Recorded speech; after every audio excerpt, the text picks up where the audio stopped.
Olá pessoal, estamos de volta aqui, dessa vez com uma presença extremamente ilustre, foi nosso professor durante a residência de cirurgia vascular aqui no Hospital das Clínicas da USP de São Paulo.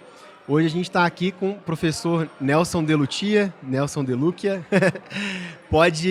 Seja muito bem-vindo, professor. Um prazer você poder estar aqui conversando com a gente. Prazer é meu, ótimo encontrá-los aqui nessa nova fase aí, né? Mas vocês querem fazer alguma pergunta? Querem que eu vá? Com certeza. Ou então, por favor, estou às ordens aqui. Professor, antes da gente começar a conversar sobre o tema de vascular, conta um pouquinho sobre a história do senhor, de onde o senhor veio, onde o senhor se formou, para os nossos ouvintes entenderem um pouquinho da história do senhor. Claro, a minha história é um pouquinho monótona, sem graça, porque eu... Duvido. eu sou nascido em São Paulo, já não tem muita graça, e eu estudei ali na região Colégio Dante Alighieri, e quando eu entrei na faculdade de Medicina da USP, quer dizer, os dois pontos eram a distância que se podia caminhar tanto para ir para o meu colégio como para ir para o hospital.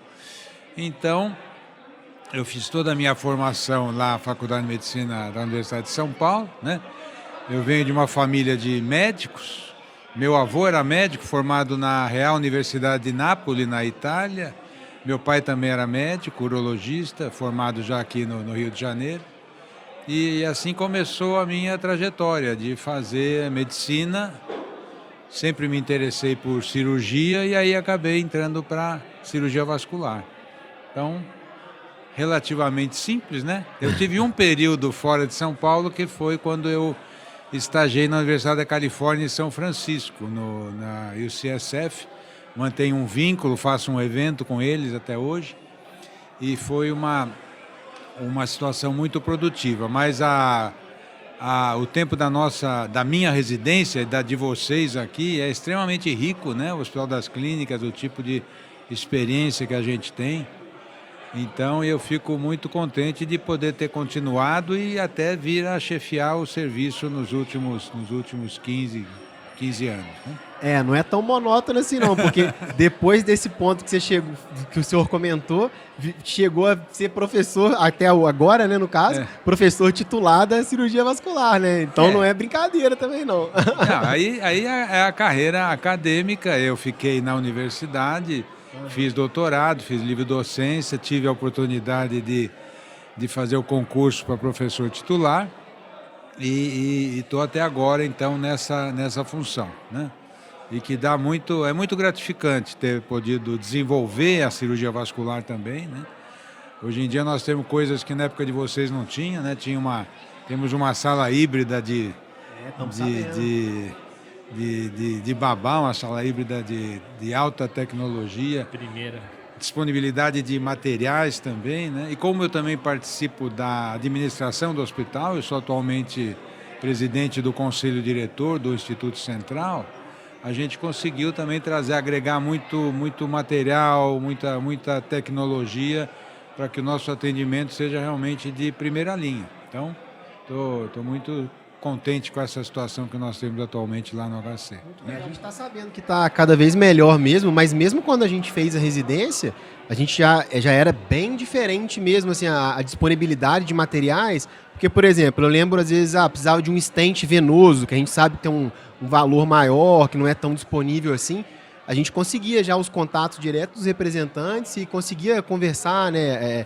Conseguimos materiais que muitas vezes não estavam disponíveis assim, em outros serviços do SUS, né? A gente conseguiu esse tipo de diferenciação, porque o HC é uma grande vitrine para a indústria também. Então, eles querem até chegar num acordo de preço para que os nossos residentes possam conhecer esses materiais e fiquem expostos também a esse tipo de tecnologia. E eu acho também, professor, naquele grande dilema, né? Porque hoje, cada vez mais, o endovascular tem se desenvolvido, né? E o senhor, né, desde sempre abraçou todas as causas, inclusive endovascular, atua até hoje. O que o senhor vê, assim, que está mudando, assim, do que era e do que está agora? O que na visão do senhor está melhorando ou piorando? Realmente é uma pergunta muito importante, porque a endovascular se implantou, não tem dúvida. Então, o grande problema é você perder a fase de treinamento na cirurgia aberta. E para algumas situações, né? E a vascular, apesar de ser um universo relativamente restrito, limitado, nós temos aqui as isquemias de membro, tem as dilatações de aorta no território arterial, estou falando, tem a carótida, né? E depois tem o território venoso. Mas o fato é que em todas essas áreas, a endovascular tem o seu papel, mas a cirurgia aberta também. E o que a gente vê em muitos centros é que está se perdendo a expertise de fazer a cirurgia aberta. Por exemplo, na área de isquemia de extremidade, que é uma área que muito tempo eu me dediquei bastante, tem serviços que falam que não consideram a cirurgia aberta. Não, tudo você consegue resolver com um fio guia, stent, punção retrógrada, e não é verdade. Agora, realmente é diferente você ter uma cirurgia que você pode fazer em 40 minutos, passa um fio, e uma cirurgia que você vai fazer um enxerto distal que pode demorar de 5 a 12 horas.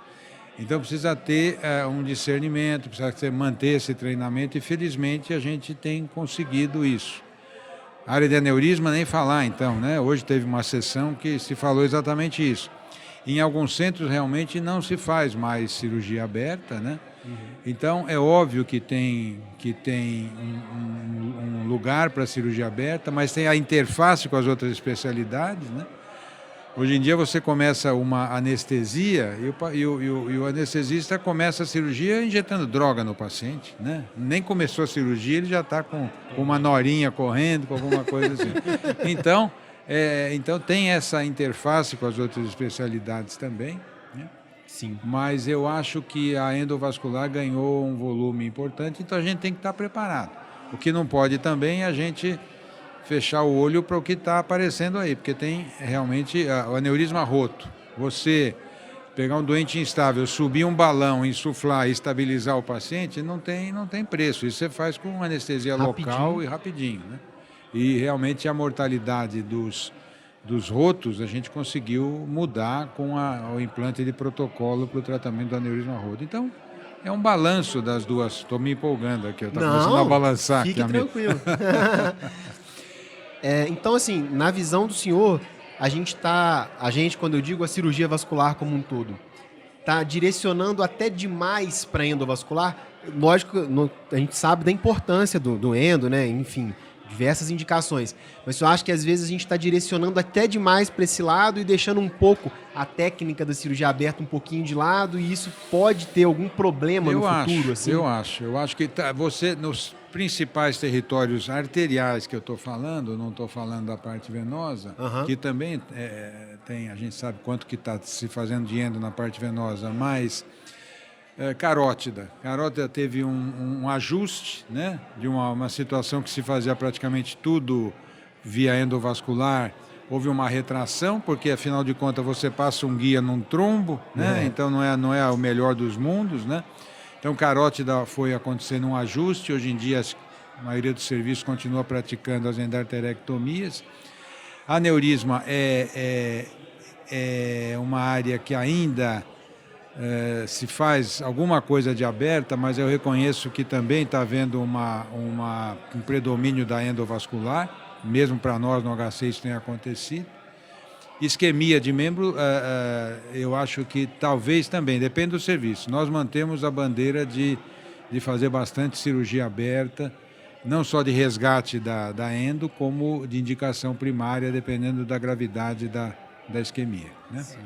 Eu acho que a questão, principalmente dos enxertos de pernas, quem não conhece, o professor Nelson tem até uma técnica desenvolvida, né, para acesso aqui de artéria fibular. É uma cirurgia de altíssima complexidade, né? As pessoas não dão importância, é alguma ponte de safena, são 2 acessos, cada acesso é uma cirurgia, tem a retirada do conduto, é uma terceira cirurgia, as anastomoses.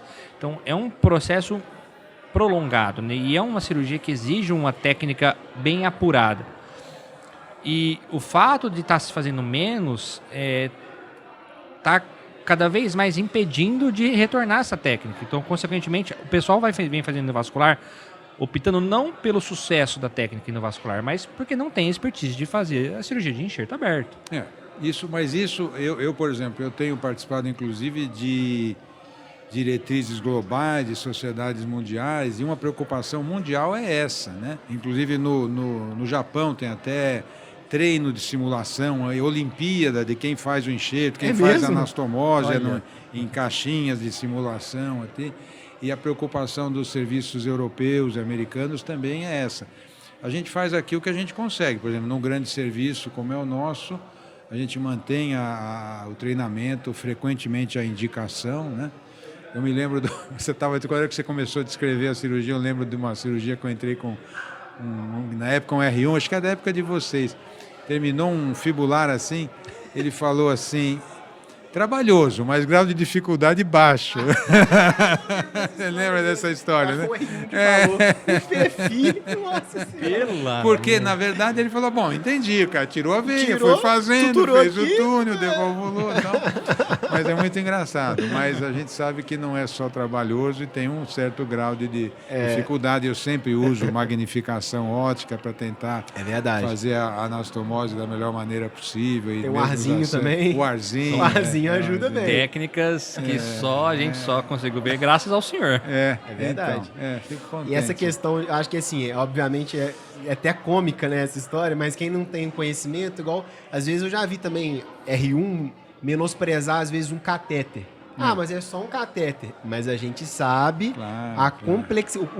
o tamanho do problema que um catéter pode virar. Pode até matar uma pessoa, dependendo do... Então, assim, eu acho que essa questão do desconhecimento, né? Olha e fala, mas é só isso. É igual... é complicado.